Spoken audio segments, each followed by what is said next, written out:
Hello everyone, welcome to code base. आज हम लोग लीड कोड के टू सम प्रॉब्लम को सॉल्व करने वाले हैं।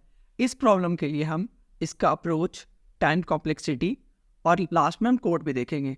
हमारे ये प्रॉब्लम कहता है कि हमें एक नम्स नाम का एरे दिया होगा और एक टारगेट नाम का एक वैल्यू दिया होगा।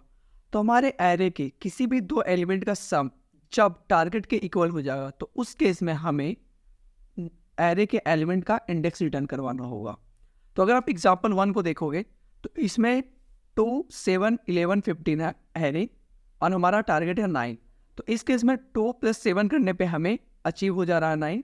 तो उस केस में हमें 2 के इंडेक्स और 7 के इंडेक्स को रिटर्न करवाना, जो कि 0 और 1 है।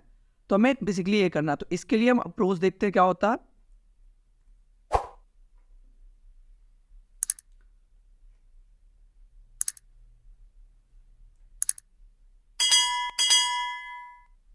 ये हमारा एरे है, ये एरे का इंडेक्स है और ये एरे में एलिमेंट पड़े हैं 2, 7, 11, 15 और हमारा टारगेट है 9। नाइस।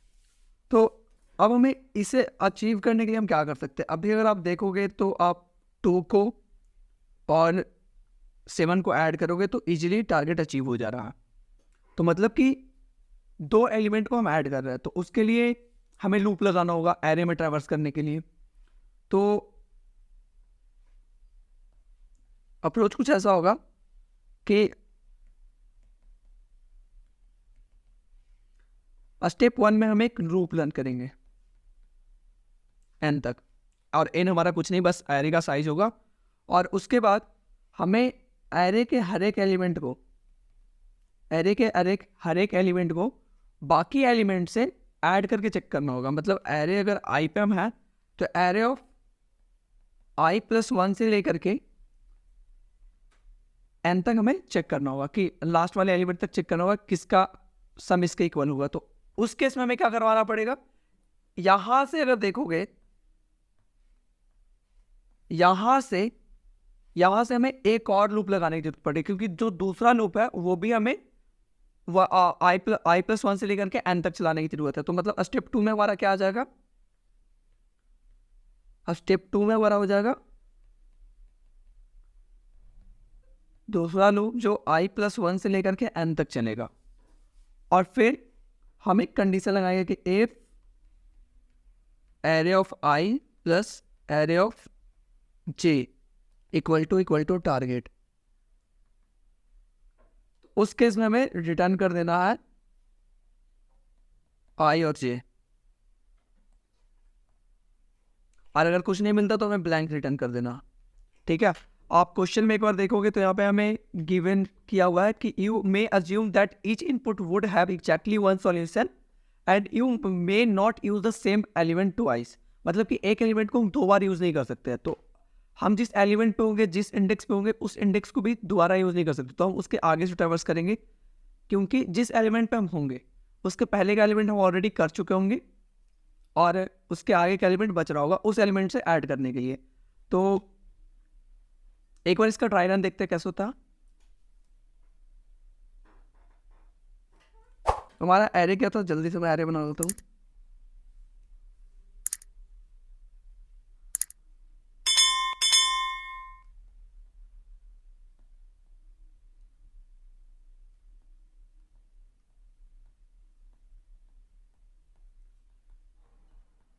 हमारे इंडेक्स हो गए 0, 1, 2, 3।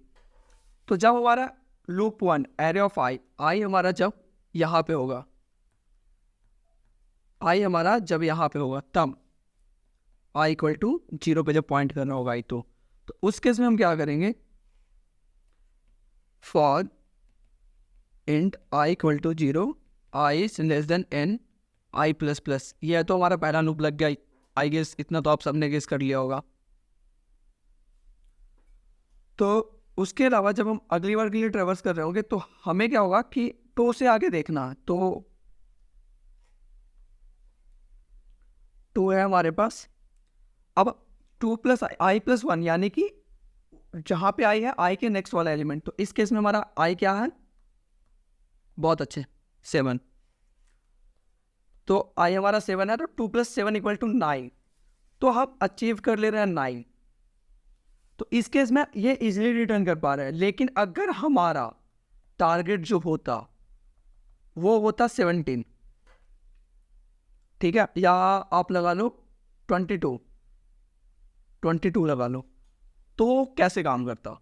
ऐसे तो अभी आपको थोड़ा सा आसान लगेगा, लेकिन जब ये होता तो फिर कैसे करता?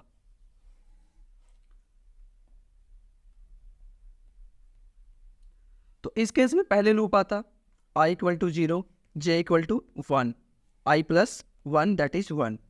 तो इस केस में क्या होता कि एरे ऑफ i कितना 2 और एरे ऑफ j कितना हमारा 7, तो 9 नहीं होगा, गलत। फिर हमारा एरे ऑफ i कितना रहता 2, एरे ऑफ i हमारा 2, लेकिन एरे ऑफ j इस केस में क्या हो रहा, एक इंक्रीज करेगा, j एक इंक्रीज करेगा, ध्यान देना, j हमारा एक से इंक्रीज करेगा, तो 2 + 11, तो इस केस में 30, जो कि ये भी इक्वल नहीं है 22 के।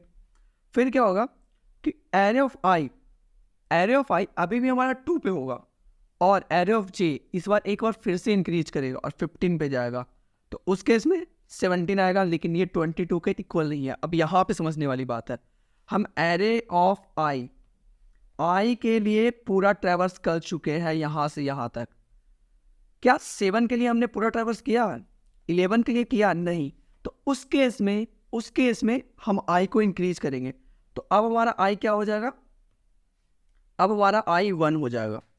तो जब हमारा i = 1 होगा, j = क्या होगा? i + 1, j = i + 1, तो जो कि क्या हो जाएगा? एरे ऑफ i हमारा कितना हो जाएगा? 7, और एरे ऑफ j i + 1, तो अगर हमारा i 1 है तो j हमारा कितना हो रहा है? 2 पे क्या पड़ा हुआ है? 11, तो 7 + 11 दैट इज 80, ये भी हमारा इक्वल नहीं है। तो इस केस में वापिस से हमारा j जो है वो इंक्रीज कर जाएगा एक नंबर से। तो इस केस में 7 + 50, और इस टाइप पे 22 के इक्वल होगा। जब हमें अचीव हो जाएगा, जब हम टारगेट को अचीव कर लेंगे, तो उस केस में उसके इंडेक्स को रिटर्न कर देंगे, जो कि 1 और 3 है। समझ गए? तो इस हिसाब से उसके इंडेक्स को हम रिटर्न कर देंगे। लेकिन अगर हमारा लेट्स सपोज टारगेट जो होता वो हमारा 30 होता,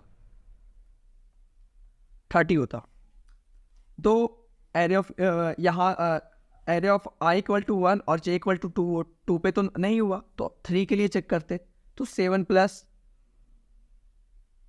एरे ऑफ 3 तक हम चेक कर चुके हैं, तो एरे ऑफ 3 पे चेक करने की जरूरत नहीं है। अब हमारा वापस से i इंक्रीज करता, अभी तक हमें 30 अचीव नहीं हुआ, तो इसमें हमारा i क्या होता? i = 2 और j = i + 1 दैट इज 3, तो 11 + 50 जो कि 28 होता है, मतलब 30 के इक्वल नहीं है। तो अगर हमारा i और j दोनों लास्ट पे पहुंच चुका है, क्योंकि इसे हम i के लिए और इसे हम j के लिए ले ही नहीं सकते। अगर i हमारा यहाँ पे है तो j यहाँ पे जाएगा, अगर i हमारा यहाँ पे आएगा, इसके नेक्स्ट के एलिमेंट एक्सेस करना चाहेगा, जबकि कोई एलिमेंट ही नहीं, तो उस केस में हमारा कोड नहीं चलेगा, हमें कोई वैल्यू नहीं मिलेगी बेसिकली। तो उस केस के लिए हमने पहले से ही n तक चला रखा, तो हमें एक एलिमेंट को दोबारा नहीं ले सकते। आप बोल सकते हो कि भैया 15 + 15 दो बार करेंगे तो 30 अचीव हो जाएगा, लेकिन हमें एक एलिमेंट को 2 बार नहीं लेना। तो इस केस में हम ब्लैंक रिटर्न कर देंगे कि हमें कुछ भी नहीं मिला। इसका टाइम कॉम्प्लेक्सिटी जो अगर होगा वो मैं आपको कोड लिखने के बाद बताता हूँ, तो आपको बेहतर समझ में आएगा। तो चलिए फटाफट कोड लिखते हैं।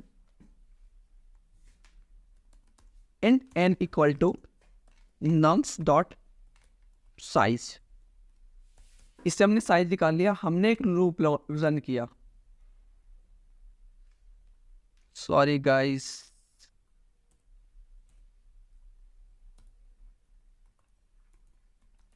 For int i = 0, i is less than n, i ++। फिर हम दूसरा लूप हमारा क्या लगा? दूसरा लूप हमारा कहाँ से लग रहा था? i + 1, j = i + 1, तो j = int j = i + 1 j is less than n j plus plus. इसके बाद हम क्या कर रहे थे, हम चेक कर रहे थे array of i plus array of j equal to target. अगर वो दोनों टारगेट के इक्वल टू है, एरे ऑफ आई और एरे ऑफ जे का सम टारगेट के इक्वल है, तो उस केस में हम रिटर्न कर देंगे उसके इंडेक्स। तो if nums of i plus nums of j equal to target, तो इस केस में हमें करना है रिटर्न आई कॉमन जे। लेकिन सपोज अगर हमारा एरे ट्रैवल किए और नहीं मिला, तो उस केस में हमें ब्लैंक रिटर्न कर देना। अब बोलोगे कि भैया आप ऑब्जेक्ट में क्यों रिटर्न कर रहे हो कर्ली ब्रेसेस में, तो इसमें हम इसलिए रिटर्न करना है क्योंकि हमें दो इंडेक्स एक साथ करना है। तो अगर हम रिटर्न कर लिख करके कुछ रिटर्न करते हैं तो वो सिर्फ एक बार रिटर्न होता है, लेकिन अगर हम कर्ली ब्रेसेस में रिटर्न करते हैं तो उसमें जितने भी ऑब्जेक्ट पड़े होंगे, जितने भी एलिमेंट पड़े होंगे, वो सारा एक साथ रिटर्न होगा। तो बस इस वजह से हम उन दोनों का यूज कर रहे हैं, क्योंकि हमें दो एलिमेंट को रिटर्न करवाना है। ठीक है, अब इसका अगर टाइम कॉम्प्लेक्सिटी डिस्कस करोगे तो हमने दो लूप लगाया, for int i equal to 0 से लेकर के i is less than n तक। दूसरा लगाया int j equal to i plus 1 से लेकर j is less than n तक। छोड़ हमारा near around big of n square है,